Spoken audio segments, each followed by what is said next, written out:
November 13th will mark 1 year since 4 University of Idaho college students lost their lives in their off-campus home. Let's talk about what we knew then compared to what we know now.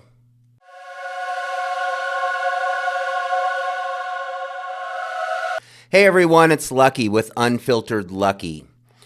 Today I want to talk a little bit about the details that were first coming out when these crimes first occurred on November 13th of last year, 2022.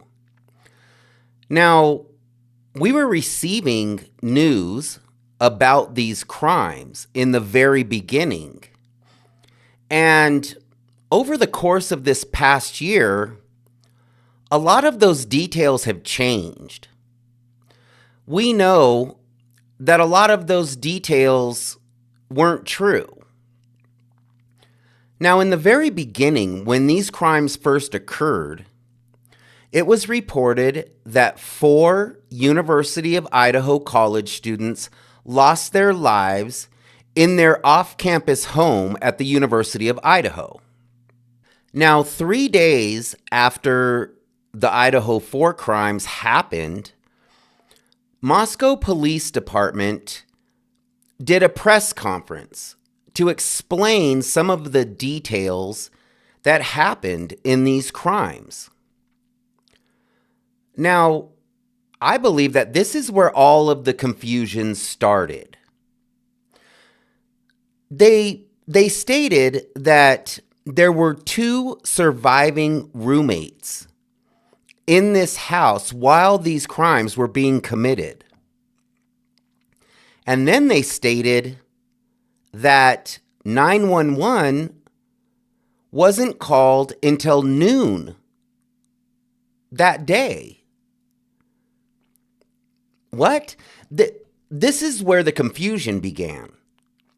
Because how do you have 2 surviving roommates who were in this house and nobody calls 911 for 8 hours? That's just an aspect of this crime that can't be explained. It defies common sense.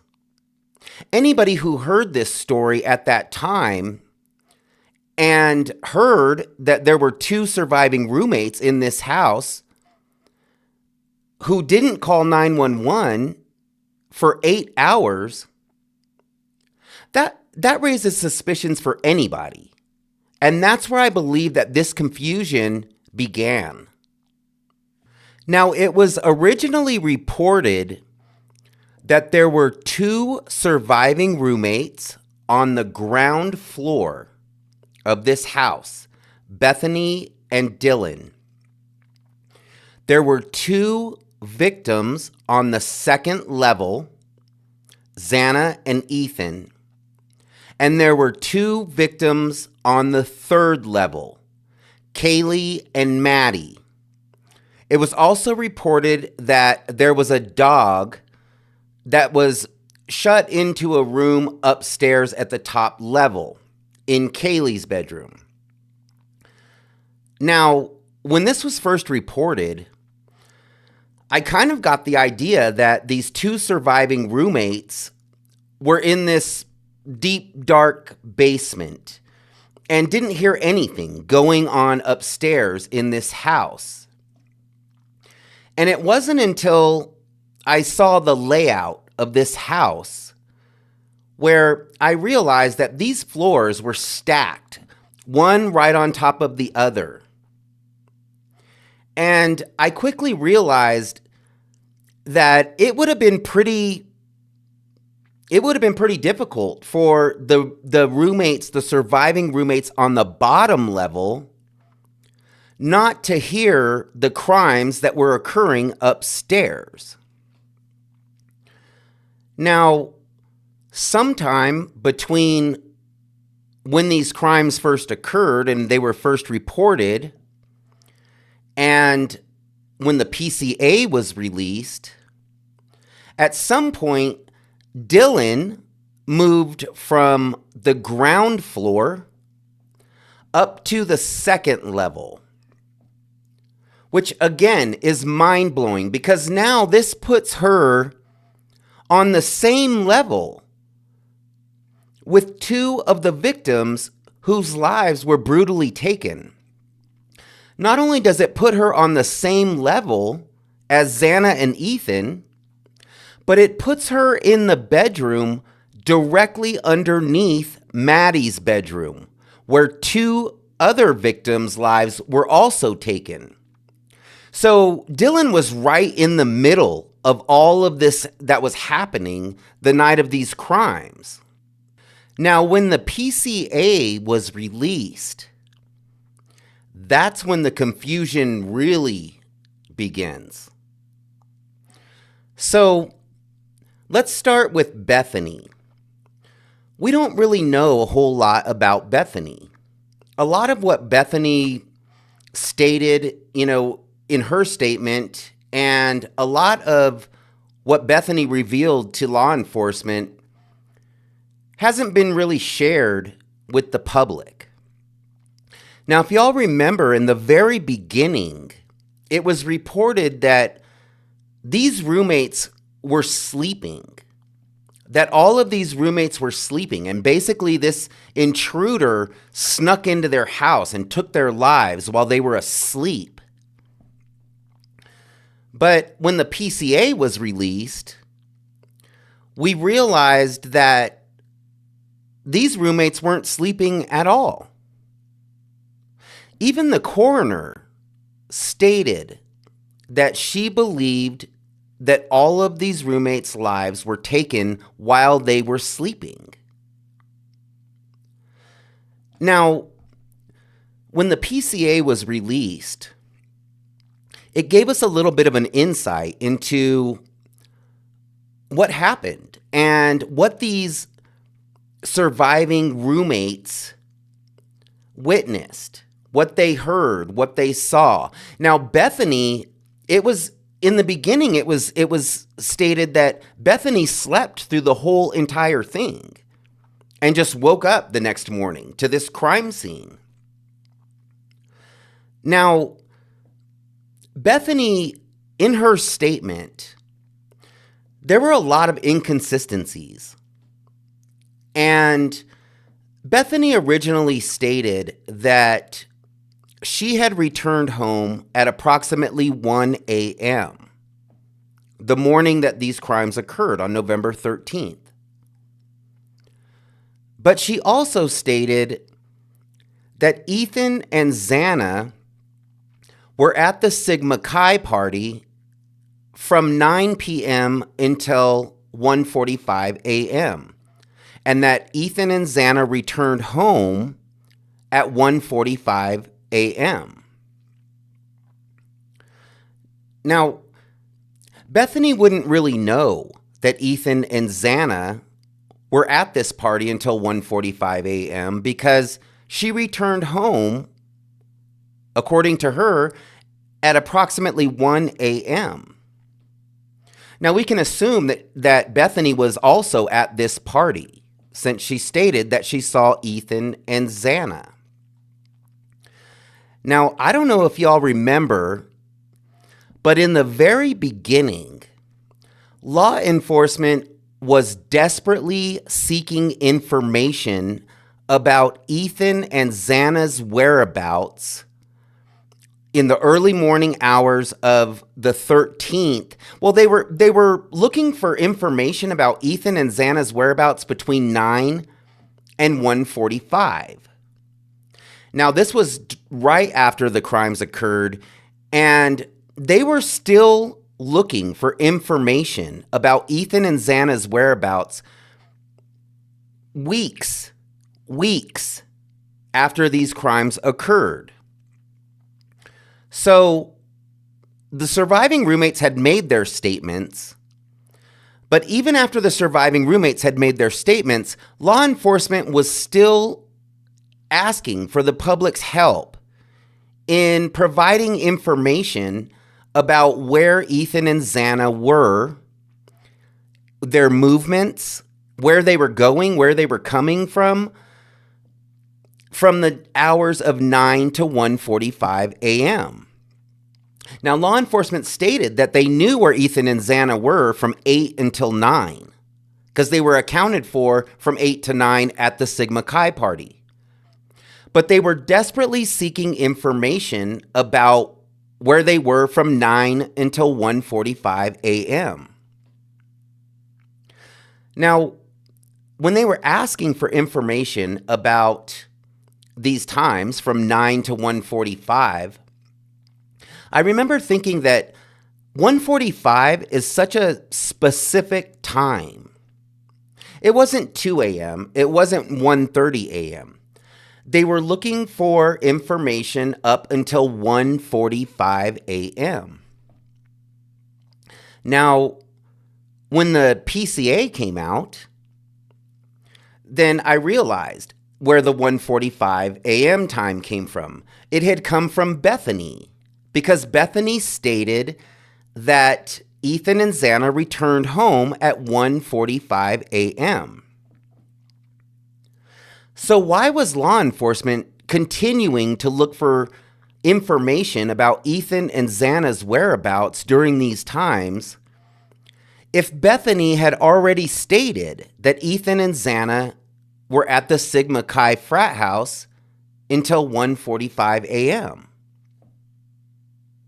That just never made sense to me, because they would have already had Bethany's statement, but they're continuing to look for this information, and they were desperately searching for this information. Now, also on November 16th, 3 days after the crimes occurred, Xana's dad did an interview. And in this interview, Xana's dad stated that he spoke to Xana at midnight on the night that these crimes occurred. He definitively stated that he spoke to Xana at midnight and that her and Ethan were having a quiet night at home watching a movie. So when the PCA came out, Bethany's statement that Ethan and Xana were at this party until 1:45 directly contradicted what Xana's dad had stated when he stated that he spoke to Xana at midnight and that everything was fine. So it creates some confusion, because why wouldn't investigators expand on Xana's dad's statement that he spoke to Xana that night and that they were having a quiet night at home, and Bethany's statement directly contradicts Xana's dad's statement? So where were Xana and Ethan? I feel like that's still up in the air. I feel like that's still a mystery, because law enforcement was looking for their whereabouts during these times, but then when the PCA came out, they were magically just at the Sigma Chi frat house the whole time. Something that I've always wondered was whether Ethan and Xana's phones were recovered at the crime scene, because law enforcement would be able to tell, I'm sure, by their cell phones where they were at between 9 and 1:45 a.m. that night. Why not triangulate the cell phone towers the same way you did with Brian Kohberger to determine their whereabouts? It's always confused me why law enforcement was still looking for information about Ethan and Xana's whereabouts weeks after these crimes occurred. And I always just wondered why not get the information from their cell phones? Now, another detail of these crimes that was reported in the very beginning was that these crimes occurred between 2 a.m. and 3 a.m. Then the timeline changed, and it changed from 3 a.m. to 4 a.m. Then the timeline changed again, and it changed from 4 a.m. to 4:25 a.m. Now, law enforcement stated that they came to this conclusion of this 4 a.m. to 4:25 a.m. timeline because Dylan and Bethany were texting. So they were awake and they were messaging each other. So this contradicts the whole idea that in the beginning, they were all just sleeping peacefully in their beds. When the PCA came out, we knew that these surviving roommates were awake and messaging each other. So now it just starts to get even weirder, because it would make sense if these two surviving roommates weren't home that evening and then returned home that morning at 11:58 and found this crime scene and then contacted 911. But what doesn't make sense, where a lot of the confusion is coming from, is how were there two surviving roommates who were awake in this house during the time that these crimes were being committed, but 911 wasn't called for almost 8 hours? That just doesn't make sense. And I don't really believe that there's a good explanation for that. If they could text each other or text other people outside of the house while these crimes were being committed, why not call 911? Now, if you didn't want to call 911 because you were worried about making noise and alerting this intruder that you were in your bedroom, why not text someone else and tell them to call 911? The whole 8-hour gap in time in calling 911 is a detail of this crime that I don't believe will ever make sense. But it definitely raises suspicion. Now, another detail of these crimes that changed from the very beginning was the idea that these surviving roommates were asleep during the time of these attacks. Because in the beginning, it was reported that these two surviving roommates were asleep while these crimes were being committed. But when the PCA was released, at that point we knew that Dylan possibly witnessed this intruder. Dylan stated that she opened her door and that this suspect walked right past her, which would have been a strange way to travel from Xana and Ethan's bedroom, because it would have meant that the suspect would have had to walk back across the living room and then continue towards the stairs again to get in front of Dylan's bedroom door and then actually turn around and go back out to the kitchen. So it would be weird that the suspect would take this path right in front of Dylan's door. But this is what Dylan stated. Dylan stated that he was 5'10" or taller, that he was clad in black, and that he had bushy eyebrows. Now, did Dylan really say clad in black? That just doesn't sound like something that a college student would say. That sounds more like something that law enforcement would say. So, when I read this statement, I kind of felt like Dylan may have been being led by law enforcement. I just didn't see her saying clad in black. That's just not something you hear very often. Now, another thing that I want to talk about is Murphy, Kaylee's dog. It was reported that Murphy was closed off in a room upstairs in Kaylee's bedroom, her old bedroom, because apparently she had moved out, but was back at the house to visit. And she was also doing an event with Dylan for their sorority.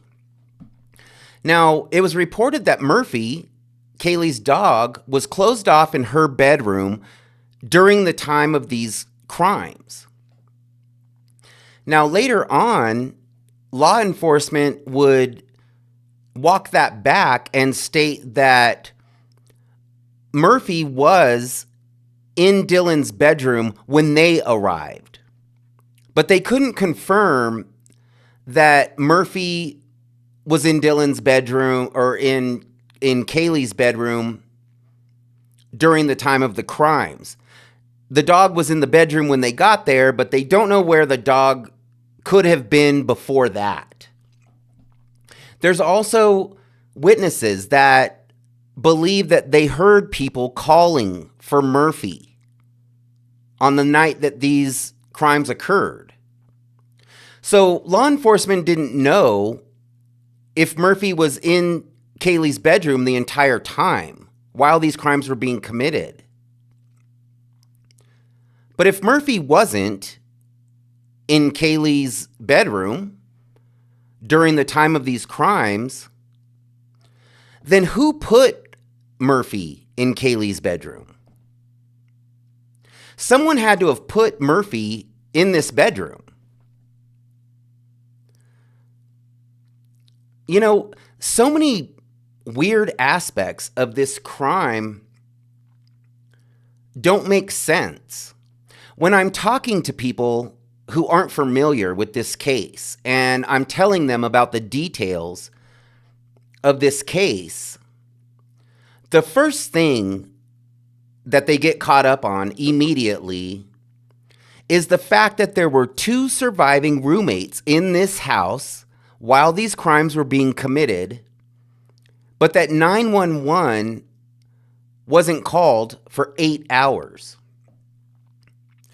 That's suspicious. I don't care who you are. That doesn't make sense. It doesn't make sense to have 2 surviving roommates in this house during the time of the crimes who don't call 911. Now, neither of these roommates ever called 911. When the 911 call finally came in, it was from Dylan's phone, but it wasn't Dylan making the call.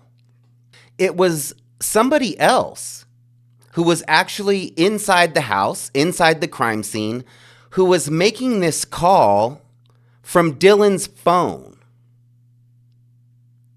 So now we know that there were other people inside this crime scene before 911 was called. So still 911 hadn't been called, but Dylan had called friends to the house before she called 911. The 8 hours that went by before 911 was called, in my opinion, is the most suspicious detail of this crime. Because there's really no explanation for why these surviving roommates would not call 911. Now, as this year has gone on, a lot of the details of these crimes have changed. There's been leaks. There's been, people have come out and talked about these crimes, and people who were around this area and around these crimes have come out and spoken out about these crimes. They've given very little details, but they have come out and spoken about these crimes and given us a few little details that make things even more confusing. Ethan's mom said in an interview that 2 a.m. is the dark hour for everyone. Now, why would Ethan's mom say 2 a.m.? Possibly because that's what she was told in the very beginning, before the timeline began changing. Was the timeline being changed to fit around Bryan Kohberger's actions? Was the timeline being tailored around Bryan Kohberger rather than being tailored around the evidence? I've believed since the very beginning, since these crimes occurred, that when law enforcement walked into this house on November 13th of last year, I believe that they knew within 24 hours what they were looking at. I believe that they already had an idea of what they had on their hands.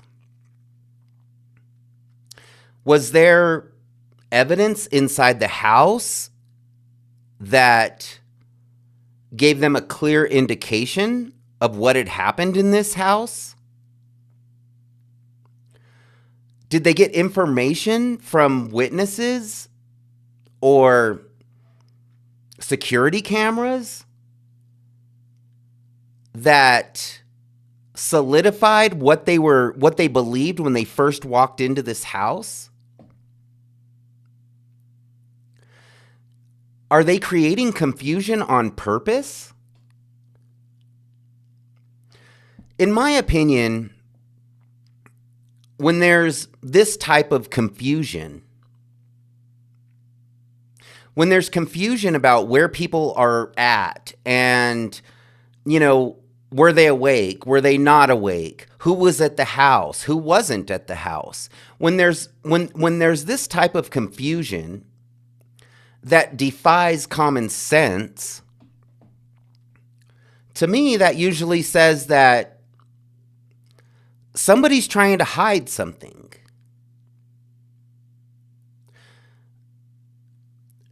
There's multiple agencies working on solving this crime, the FBI being one of them.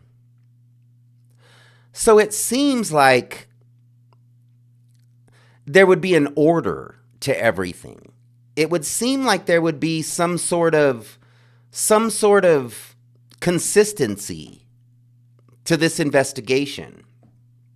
But there's not. Now, I realize that there's a lot of evidence out there that we don't know about. They haven't released a lot of the evidence. But from the time that these crimes occurred, we've learned that a lot of the details that came out in the beginning were false. Why? Why have the details continued to change over this past year? I realize that investigations evolve, but these are common sense details. And, it's crazy because then law enforcement comes out and people surrounding this crime come out and they say, why is there so much confusion? Why is there so many questions? Why can't you just take law enforcement's word that this is what's happened? And I can't, because I'm still trying to make sense of the fact that there was two roommates who were in this house during the time of these crimes who didn't call 911. I'm still there. And I think that when most people hear about this case, that's the details where they get tripped up because it doesn't make sense. It doesn't make sense to not call 911. There's a lot of details in this crime that simply just don't make sense. They just don't add up. We know what we're hearing from investigators. We know what we're seeing that's been released by law enforcement. But it doesn't add up because it defies common sense. Now, please stay tuned for my next video. I'm going to be doing a series of videos leading up to the 1-year anniversary of the Idaho 4 crimes on November 13th. So I want to kind of recap this last year and everything that's happened during this last year because there's a lot. So please like and please subscribe to my channel. I want to say that I truly appreciate everybody who supports my channel and interacts in my comment section and passes along information through my messages. I really do appreciate it, and we'll see you next time.